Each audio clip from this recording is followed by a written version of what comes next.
across the road, but only in drinking too much. And a number of years ago, Bill showed up at my house, and he said, "Barry, they're really mad at me." I said, "Well, who's mad at you?" "Oh, Joe and Becky. They said I'm drinking too much." And so I already drank one of these. And he said, "Take it." I said, "Bill, I can't take it. That's too expensive. I don't drink that shit." He goes, "No." He goes, "Take it." He goes, "It'll make Joan happy, make me happy. I want you to drink it." I said, "Well, I'm going to save it.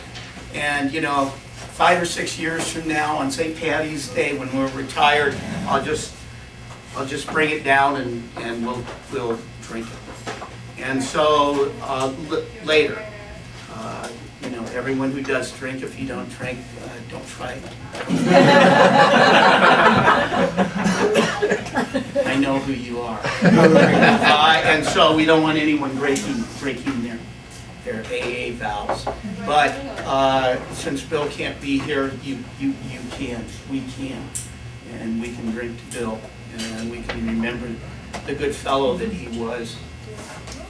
And so that was that. And just another story. If I drink enough, I'll tell ones that are really funny. But anyway, we used to have campouts in Wisconsin. A lot of people know that. And we would show up there. I couldn't camp out outside. I had too many delayed stress problems from Vietnam, and so I would sometimes sleep in the back of a pickup truck. And so if it was raining, it'd be like I'd wake up and there would be, I was in a baby swimming pool. So people made sure I was on my back so I didn't drown. And a lot of people did a lot of self-medication. The kids formed gangs, roving gangs, almost like Lord of the Flies, with their own leadership. And my daughter was part of that. Becky and Josh were part of that.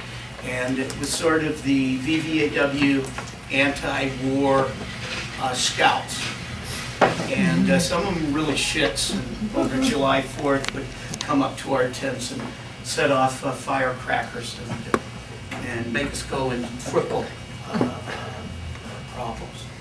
And but the highlight, one of the highlights, there was many, was always when Bill and Joan and the family would show up. And they would show up with a tent. And it was Bill's job to put it together. And it would take forever. And he would do wrong things. And Bill may have been a mechanic, but Bill was not a tent maker or a tent putter upper. And he would be fighting and kicking and cursing. Joan would be, wah, wah, wah, wah. The kids would be, "Oh no, it's another camp out." And we would line up on a hill, sort of behind it. It's only not really a hill, but a slight rise of the ground. And I'd bring out the mezcal. And I'd go, there would be Suki and Suki Wakanunk and Agent Orange person from Madison was still around, thank God, and a bunch of other people. And we would sit there and pass the bottle and count how many times they would get in fights and talk. And every fucking year, there was 1 or 3 pieces missing. And Bill would go buy another tent, and they would come down there, and there would be a piece missing. And I don't know if Joan or Becky or Josh got in that thing and took them. Someone took them and sabotaged them so we could have a good time. I didn't care about poor Bill, though. Because law of random chance, you just cannot go someplace 10 times and buy a new tent every damn time and not have parts to it. So, it's a little story. I hope some of you have other ones, or they don't have to be funny. It could be you know, how Bill and Ward Joan, or how Dave Coyne, you know, how they did something. Some of our other friends, I think of, we were just talking in the car. My name is Chris. Right, you're correct, Chris, but we were talking about one of our comrades from the Lee Channing, who in the 80s, in Agent Orange and Delayed Stress, and Bruce Barnett from Indiana, another person I don't remember, but back in the days did ship. And salud. Salud.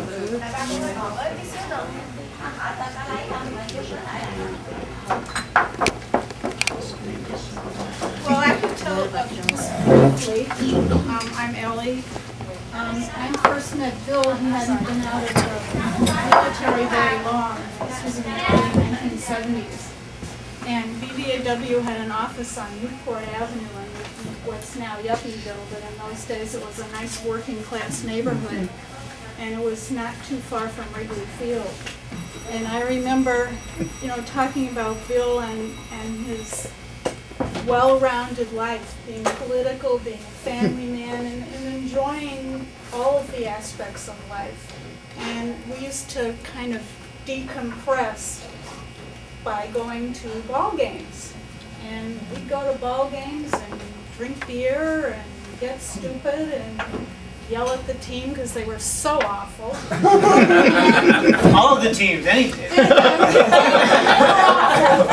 At least the ones that will coach. And we just, you know, we just had a wonderful time decompressing, and he was just so lively, and just, you could tell that he was just enjoying it because he had not been long out of the military. And he'd also come from a family situation that was kind of dicey. So being with all of us all the time and enjoying all of the things of life, and he just blossomed, you know, kind of as a person, because we all supported each other emotionally, and then we all enjoyed doing a lot of different things together, like, you know, you were on some of those trips going to the ball game. So I remember him, I can remember him blossoming, you know, personally and politically, you know, during those early days. So I really miss him a lot. Very good. I didn't know you lived on Newport.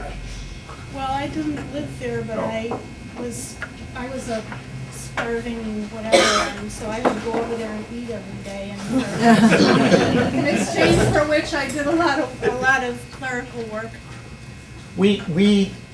That was the first barracks, but we didn't call it. We rented two floors of an apartment, and one was living quarters, and we lived collectively and ate collectively, which could be scary when you realize that Bill and Charlie lived there too. But the good thing about it was that Pete Zastro did the cooking. Right.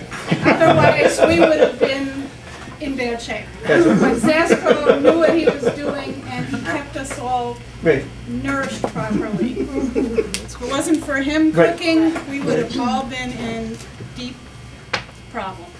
Right. And so there was a full plates for.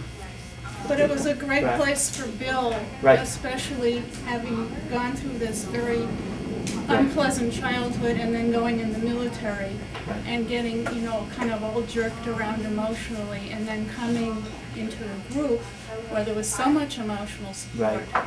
And, you know, then us being able to break out of the political pressure cooker from time to time and enjoy life. That's right.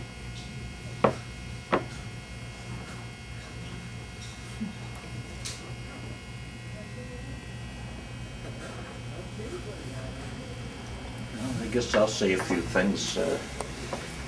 Let me stand up here. Getting old, my knees are going.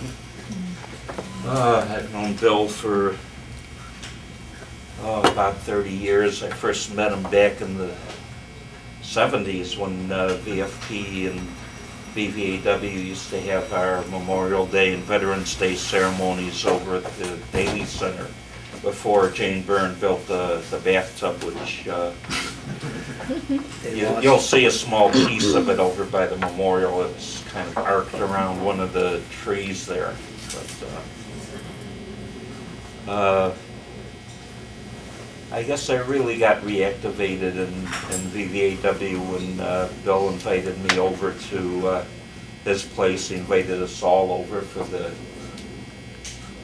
those of you who were around in those days. This is 1980 for the infamous VVAW rubber chicken dinner. And if you've seen the videos of the 30th anniversary of the war, you'll see me talking about it there. So what happened is Bill went out and bought some chickens and barbecued them, only they were stewing chickens. And to get an idea, Or capons is what they to get an idea what the consistency of these things were, take off one of your shoes and try eating it.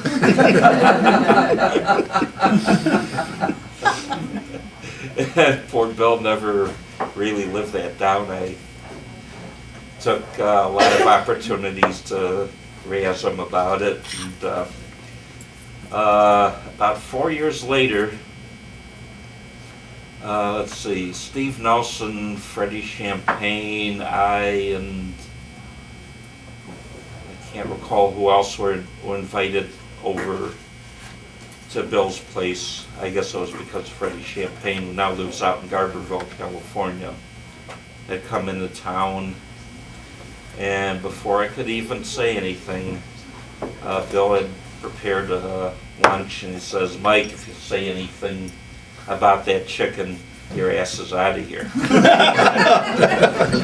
Well, this time he made it right, and we sat around, drank beer, had a good time, played with Che, his Malamute, who used to live with Barry back in those days, and had a lot of fun. The other stories I would tell is after that, starting in 1980 throughout the 80s, I used to go with Bill most of the time, sometimes travel with other people up to the Milwaukee campouts, which were near, I think the town was called Kewaskum, near West Bend. And I remember the first night we all sat around the campfire. There was John Zutz, me, and a bunch of other guys, and we were passing around bottles of Jack Daniels and whatever, and getting totally wasted. And that was the year that some guy from the Racine chapter got drunk and fell into the fire, and somebody thought it was Bill Davis that fell in, but it was Bill Davis who pulled this guy out of the fire. And I remember the next year, 1981, the same guy fell down the hill and broke his collarbone. So this guy... He's showing better judgment. He just had no luck whatsoever. And then one of the other years, we had the Winnebago Wars. And I don't remember the guy's name, but I think he was from Iowa. He had this huge-ass motorhome. And I remember hearing a story that he had been, had his license revoked for DUI in about 4 different states. And all I can remember very vaguely is he was drunk all the time. And I think the Milwaukee chapter eventually just ejected him and told him to get out and don't come back.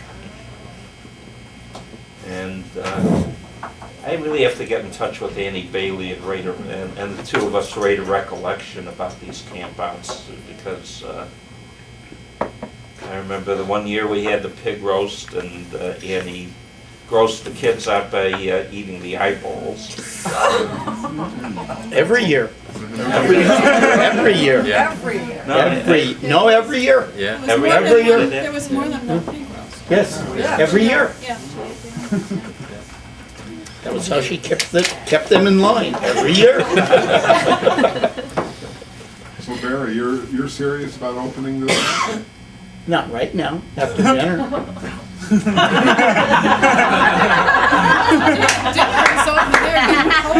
Oh, okay. That's Now that Because it was too crowded, they couldn't bring it in here. And we were standing up and talking. Did you guys, I'm sorry, did you guys want, oh, this for the plates? one back here. One back here?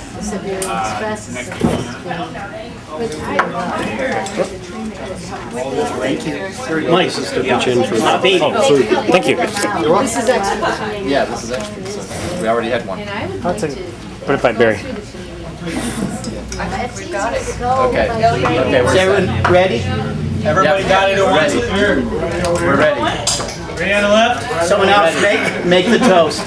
Oh, someone else made it. Whoever knew Davis the longest in the room should make the toast. As you might know, the first time I met Bill Davis, he was getting me drunk in a car, driving between Cincinnati and Columbus. And Pete Zastro was in the car, and we were drinking red, white, and blue. This beer was so bad that one of the cans we opened driving up to Columbus actually was vinegar. And that's a bad brew, especially for whatever. But being back from Vietnam, who the hell cared? And I had just got back from North Vietnam and the Christmas bombing when Nixon slaughtered people in Hanoi. And I was building for the counter-inaugural, and so in the Midwest, I was just passed off from person to person. But all the other people, damn them, didn't drink and drive. And believe me, not being able to smoke dope because of political reasons, being able to drink between Columbus and Cincinnati with Bill and Bill Davis and Pete Sastra. I knew I had lifelong friends, and Pete's still pretty busy with a kid in Iraq. And poor Bill, you know, because Josh died before he left. But we have Bill's memory, and we're going to kick ass just as if he was here, because the way to remember him is not with sorrow, but to remember him by telling stories about him and by doubling our effort to end the war and to get vets to have decent benefits. Salute! Salute.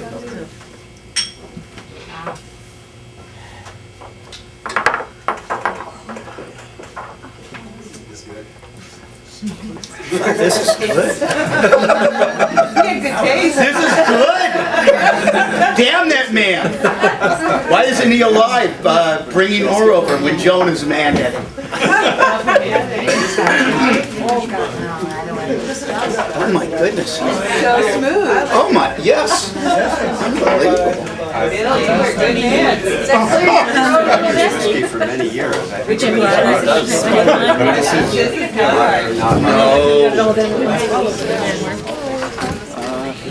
Did you save a little bit for Ray? Would you toss? Thank you. There's also an extra. There's another cup. There's another cup here. Someone else may show. Yeah, I know. I'll stick them all together. And that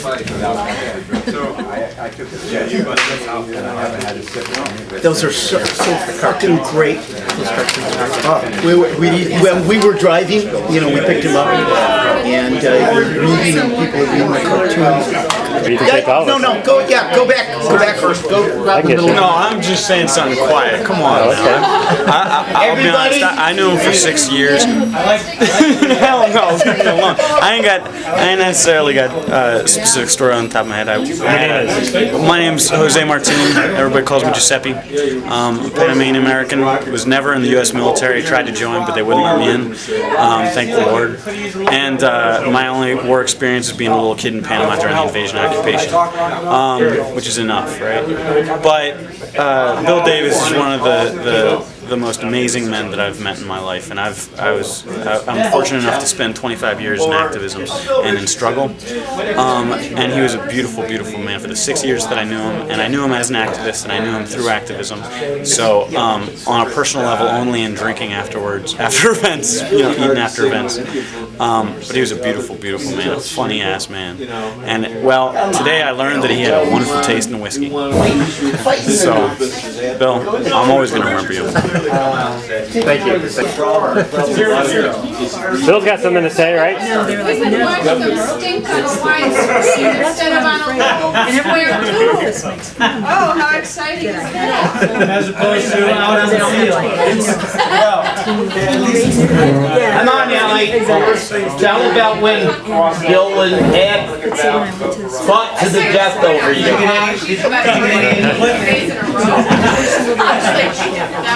Did you see Linda? and I said, are any of them younger than I'll drink it. In the paper? His girlfriend was going to Columbus. Yeah, she left off. She left her thing. It's a website. Like the little big Right? thing, like the backlight goes on, and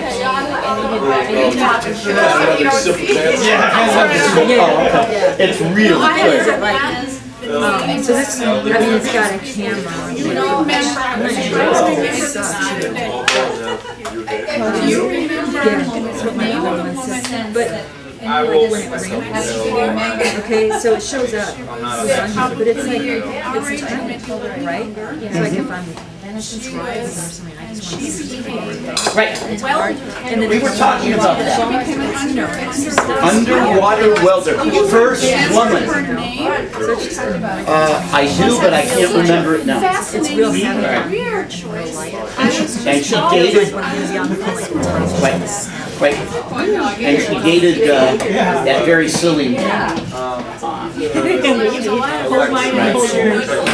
you did an imitation of it now and then yourself. And I continue to do so.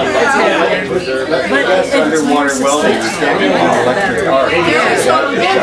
I wonder how you can put that in It's actually. And then the other Right. thing, After Bill was there's left. a little bit more to work with. And then there's some She button on started here. her working career as a welder. And then for some reason, she got into underwater welding. She was a I mean, there's specialist something in on here underwater that's welding. like the mute button, but I'm gonna have to go. Call you here and Because put I've notes been on all a couple over times the and world. they have some. And she worked a lot of platforms in the Gulf. And I looked at it, She worked a lot of platforms, some in the Gulf, some in but it's Asia. something. Well, she started out though in the Gulf. She did a lot of work in the Gulf. But that was her, I don't know, I just don't like it. I haven't even taken the class. that was her specialty. She was a Somebody else took the diver outside class. and she was a welder. And I've always thought such a fascinating career. That's the other thing. I don't know anything about how she. Me neither. I don't know anything about technical aspects of the job. Well, and when I was working at the phone, they had a bunch of Guerrera.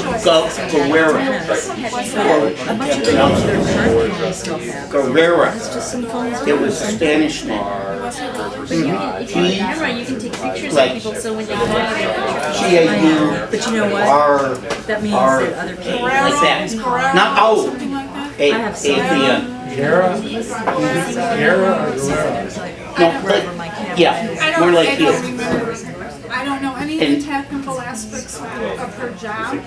All I remember is I was blown away by this fascinating career choice. She was like one of the most political people in the Columbus chapter, wasn't it? And that's all far behind her. And she put up with them. And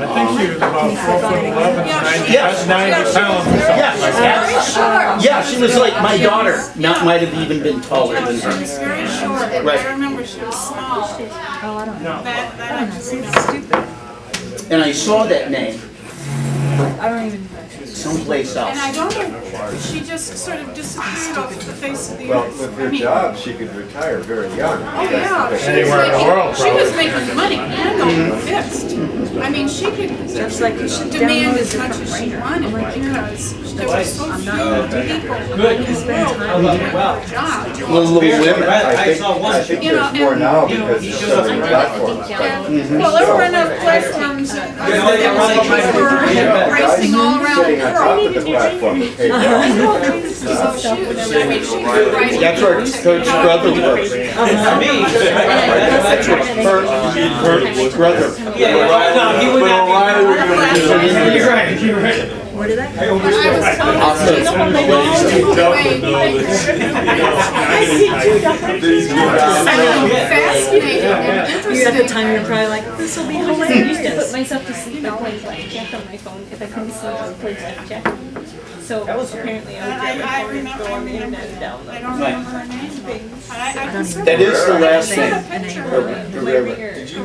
My little sister is the one where the horse Except shorter. Yeah. Yeah. Yeah. It's really pretty. That's hers, yeah. Doesn't like it. She looks more Polish than Latin. I thought I remember, But no, I thought I remember her Oh, really? glasses. I don't have anything Oh, good. I don't remember. But that's the only thing I downloaded. But you may be right. We were having one of the I think evenings it's at the my house. Polish Irish stuff you say is full of crap. And it's my impression. So she could have been Polish. Or partially. Yeah, I remember her. It was fascinating. And I Really? don't know if she was from Columbus or was going to school there. And that's, which could have been easy. Just going to school and coming from any place. I don't ever remember her talking about family. Well, she willfully pursued something very exotic. She was happy with her career, I can tell you That's what that. I'm saying. So at first I was winning, they're like, oh, it's okay. They're still winning by like the fourth Out round. of step, I would drop. that's way to. Especially in those days, we're talking 35 years ago. And as this is You know, anybody, let alone a woman, to do that was Well, just I think amazing. anyone We're talking that's still is gonna. 73, 74, We're 75. talking 35 years ago.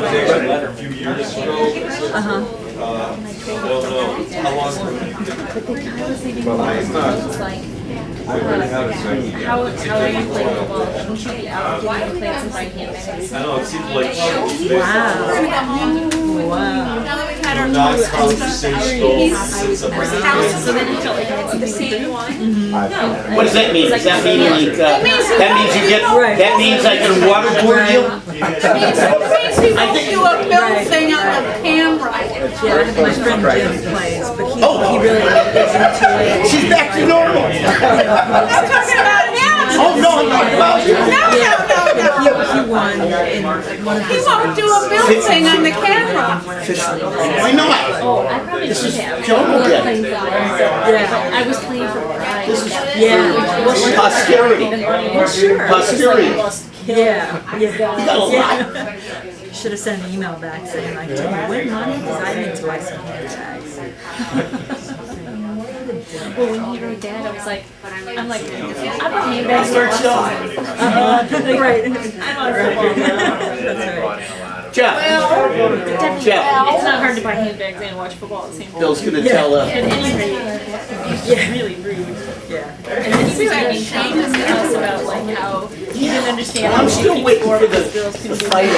over I'm not gonna tell that I story am. I'm because telling it after you leave. it So do it so they can hear as well. All right, Bill has a story about Bill has a Davis. story. Got a story. Come on. All right. This is the first time I met Bill Davis. We were in the National VVAW meeting in Yellow Springs, Ohio at Indiana College. And the last night after the meeting, there was a party, and we were staying in the dorms of the college. And you know, we stayed in the rooms along the wings, and in the center was like a day room. That's where we had the party. And of course, there's a lot of drinking, and like 2 or 3 in the morning, most people had faded away. And there was Bill Davis and myself, and then there was a couple of from California who were off in the corner, being real quiet. So I started talking to Davis, and I thought we were having a good time. And you know, we both like sports and that stuff and whatnot. Little did I know, I was new at these things, is that he was on security, and he was trying to make sure nobody damaged the college dormitory there. So I was just keeping him awake because you know the couple in the corner weren't going to do anything. And so this went on for a couple hours, and finally, somewhere between 5 or 6 in the morning, in one of the rooms nearby, all of a sudden the door slams open, a big loud bang, and out comes Charlie Branson. And Davis, I don't know, you guys have probably seen this gesture he makes, or used to make quite often. Charlie came out and it was like, and that's the story. I left him and Charlie and I went to You don't want to say anything about the takeover of the Statue of I Liberty? don't remember it. Do you remember the first time you tried to take it over? That the cops had all of your pictures? So you got over... I remember the story, but you know... Once you took it over. There was a attempt by the New York chapter to take over the Statue of Liberty. Right. And the cops had all their pictures, so they couldn't get in. Right. So they recruited a bunch of us who happened to be in a meeting in Philadelphia to go do it. And Bill Davis was there, and myself, and several people I only met for the occasion, you know, from other parts of the country. And we went in there, and Bill, of course, was in charge. And we all stayed, as the statue was closing and people were leaving, we stationed ourselves near security guards, and Bill made the announcement that everybody was to leave, we're taking it over. And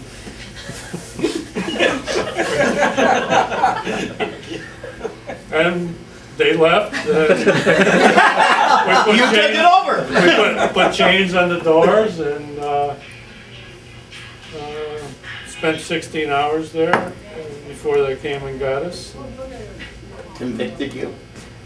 No, we were just, they made some kind of deal. We were not allowed to take over a national monument for 30 Some years. kind of deal. which included the Grand Canyon. National Park. more like Bandolier National Park. Could I tie this into a current issue, which is you got less punishment for taking over the Statue of Liberty than the Morton West kids are getting for taking over the school cafeteria. Exactly. That's right. Now, has it been 30 years? Yeah, it's over 30 years. So All right. I can take over any national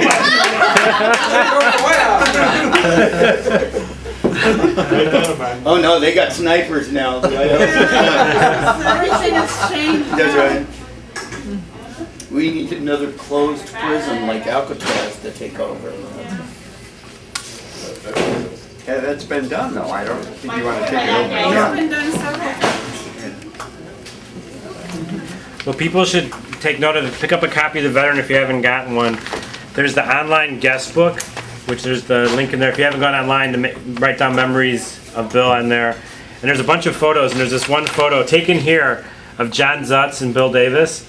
And Zutz told me the story recently. It was just 2 years ago, last year? Last year, I think last year about after the national meeting. And Zutz and Davis went to go hug each other, and they realized that they couldn't with their guts; they were too large. So they just bounced their guts off of each other. And Bob actually caught the photo of them on the rebound, and the smiles on their faces are just hilarious. It really is Just, wonderful. you know, bouncing back. And the other thing is what? the long lost Bill's always dated really nice people, and Linda Cooper was a feminist from Columbus. That was his partner for a few years there, and we hadn't heard from him in 25 years, her. And she wrote a beautiful reminiscence of Bill. Was that read in his service? No, it wasn't there then. I think she wrote it afterwards, I think. Right, it was afterwards. She didn't find out about it right away. Right. Doesn't everybody Google their ex-girlfriends every couple weeks? No, ex-girlfriends Google just the opposite. Well, I think the Champagne contingent has to make an exit. Yeah, I think that's another. Any last comments?